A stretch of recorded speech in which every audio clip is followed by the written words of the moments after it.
কাজের পাশাপাশি সামাজিক যোগাযোগ মাধ্যমেও সরব দুই বাংলার দর্শক নন্দিত অভিনেত্রী জয়া আহসান। মাঝে মধ্যে নিজের ছবি, ভিডিও, অনুভূতি শেয়ার করতে দেখা যায় তাকে। এবার বিষ নিয়ে করুণ এক স্ট্যাটাস দিয়েছেন জয়া। বিস্তারিত ডেস্ক রিপোর্টে।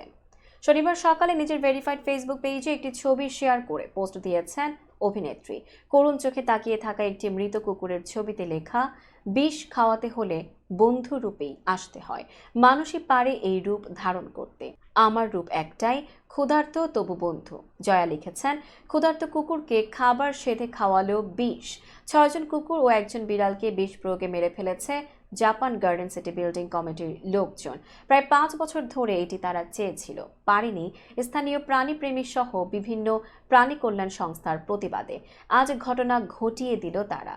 পোস্টটি দেওয়া মাত্রই নেটিজেনদের মন্তব্যে ঝড় উঠেছে জয়ার কমেন্ট বক্সে। অভিনেত্রীর এমন করুণ পোস্টে ব্যথিত করেছে তার ভক্ত অনুরাগীদের। শুধু তাই নয়, মানুষ প্রসঙ্গে জয়ার সঙ্গে সহমত পোষণ করেন তারাও।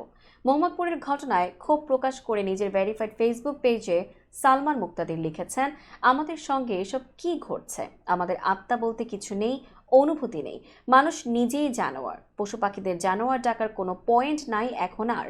আমরা জানোয়ার হয়ে গেছি। প্রাণী হওয়ার জন্য প্রাণের প্রতি মায়া থাকতে হবে। আল্লাহর গজব পড়ুক তাদের ওপর। তারাও যখন মরবে, প্রতিটা নিঃশ্বাসে যেন তাদের এটা মনে করিয়ে দেয়। আমি আশা করি তারাও এভাবেই ভুগবে।